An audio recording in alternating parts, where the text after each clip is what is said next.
नमस्ते. आपलं अरविंद गणेश दामले चॅनेलमध्ये स्वागत आहे. मी अरविंद दामले आपल्यासमोर प्रस्तुत करीत आहे माझ्याच काही रचना.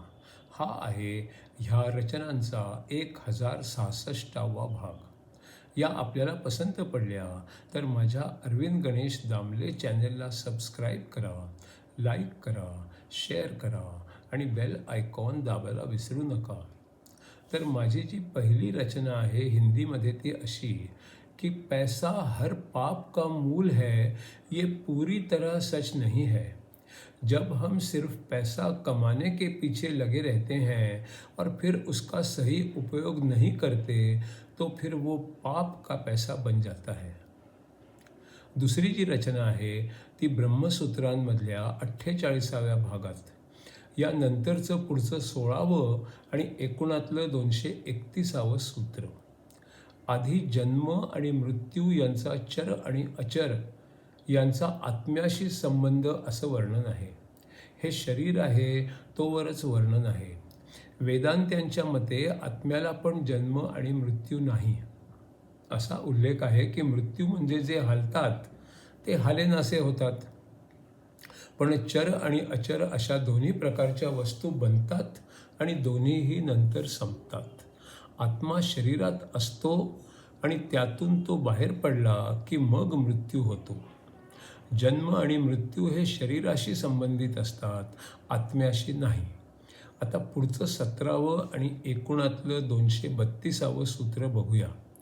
आत्म्याचा जन्म होत नाही. उपनिषदांच्या मध्ये तो अजन्मा आणि अमर असतो असं म्हटलेलं आहे.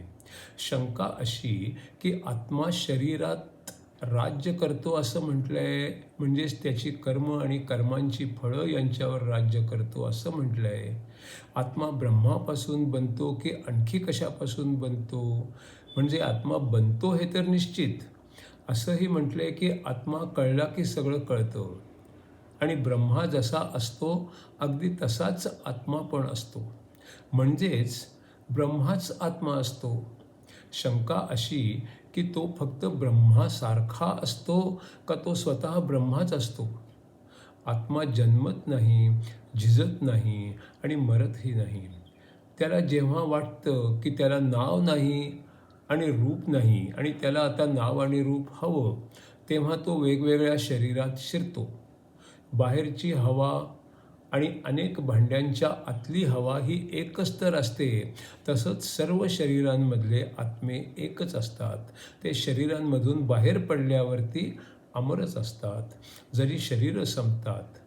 आता पुढचं 18वं आणि एकूणातलं 233वं सूत्र बघूया. आत्मा अजन्मा असतो आणि अमर असतो आणि म्हणून ओळखणारा आणि जाणणारा पण असतो. शंका अशी की हे खरं आहे का की मन आणि आत्मा एकत्र आले की मग तो शुद्धीवर असतो. शुद्धीवर असणं काही अमर नसतं. गाढ झोपेत आणि चक्कर आली तर शुद्ध जाते आणि थोड्या वेळाने ती शुद्ध परत सुद्धा येते. या सगळ्याचा आत्मा फक्त जाणणारा असतो. मग तो स्वतःच स्वतःचा प्रकाश असतो आणि त्यातच तो पुढे जातो. तोच अमर शुद्ध असणे असतो. आता पुढचं 19वं आणि एकूणातलं 234वं सूत्र बघूया. आत्मा एका शरीरातून जातो आणि दुसऱ्यात परत येतो. म्हणजेच आत्मा अणुसारखा सूक्ष्म असणार किंवा मध्यम आकाराचाही असणार किंवा खूप मोठाही असणार. आत्मा ब्रह्मच आहे आणि तो कितीही लहान किंवा मोठा होऊ शकतो. असंही म्हटलंय की जेव्हा तो जातो तेव्हा तो त्याच्या इच्छा आणि भावनांच्या सकट जातो. मग तो राहिलेलं पुरं करण्याकरता परत येतो. आणि आता पुढचं 20वं आणि एकूणातलं 235वं सूत्र बघूया.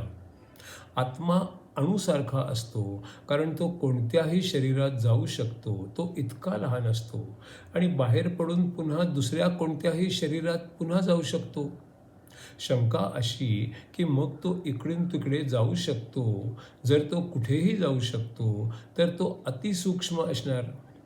तो शरीराच्या कुठल्याही भागातून बाहेर पडू शकतो. याचाच अर्थ तो शरीरातही इकडून तिकडे जाऊ शकतो, कुठेही राहू शकतो आणि हृदयातही राहू शकतो.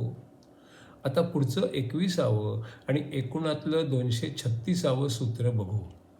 काही लोक म्हणतात की आत्मा अणूसारखा नाही. कारण काही वेळा म्हटलंय की आत्मा विशाल आहे, अतिविशाल आहे.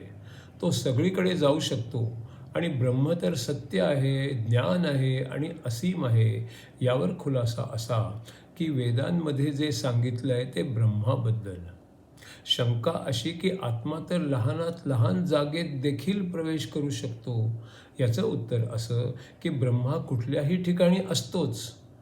आता पुढचं 22वं आणि एकूणातलं 237वं सूत्र बघूया. उपनिषदांच्या मध्ये आत्म्याला अणूसारखा आणि अमर्याद असं दोन्ही म्हटलेलं आहे.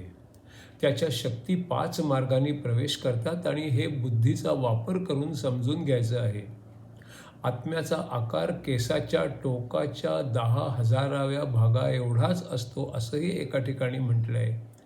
यावर शंका अशी, आत्मा एका जागी असतो आणि तो शरीरात सगळीकडेही असतो, हे परस्पर विरोधी नाही का?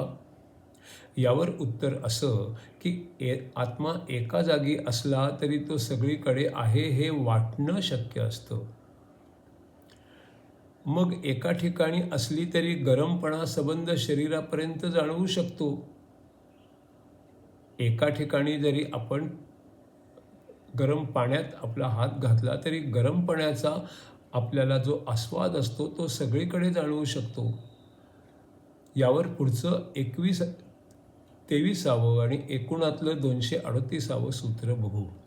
जसं चंदनाचा लेप एका ठिकाणी लावला तरी संबंध शरीरात ते जाणवतं, तसंच आत्मा एका ठिकाणी असला तरी तो शरीरात सगळीकडे जाणवतो. आता पुढचं 24वं आणि एकूणातलं 239वं सूत्र बघू. चंदनाच्या बाबतीत तर शरीरभर तो जाणवतो, पण आत्मा कुठे सगळीकडे जाणवतो? पण हे इथे लागूच नाही, कारण आत्मा एकाच ठिकाणी असतो हे तरी कुठे सिद्ध झालंय? आत्मा आहे हे शरीरात कुठेही असू शकतो हे फक्त जाणवतं. शंका अशी की आत्मा सगळीकडे असतो का तो सगळीकडे शिरू शकतो हे काही ठाऊक नाही. उपनिषदांच्या मध्ये म्हटलंय की आत्मा हृदयात असतो, पण तो सगळीकडेच जाणवतो. आता पुढचं 25वं आणि एकूणातलं 240वं सूत्र बघू. आत्म्याची बुद्धी सगळीकडे जाते कारण तो सगळीकडे असतोच आणि तो अमरही असतो. खोलीच्या एका कोपऱ्यात दिवा लावला तरी उजेड सगळीकडे जातो, पण आत्म्याला भाग नसतात आणि तो तुटू शकत नाही. उत्तर असं की प्रकाशाला तरी कुठे भाग असतात आणि तरीही तो सगळीकडे पोचतोच की.